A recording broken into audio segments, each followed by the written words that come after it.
ഉടലിനുള്ള ഒരു പ്രാർത്ഥനാ ഗീതം. ഞായറാഴ്ച പുലരികളിൽ തെല്ലുന്നു കാതോർത്താൽ ദേവാലയങ്ങളിൽ നിന്ന് മധുരമായ ഒരു കവിത കേൾക്കാനാവും.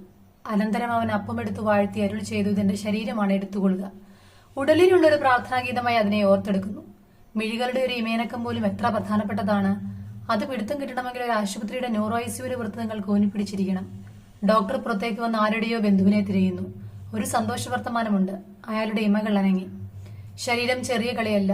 അതിനാവശ്യമായ വിശ്രമം, പരിചരണം, ശ്രദ്ധ, ധ്യാനം ഒന്നും നിഷേധിച്ചുകൂടാ.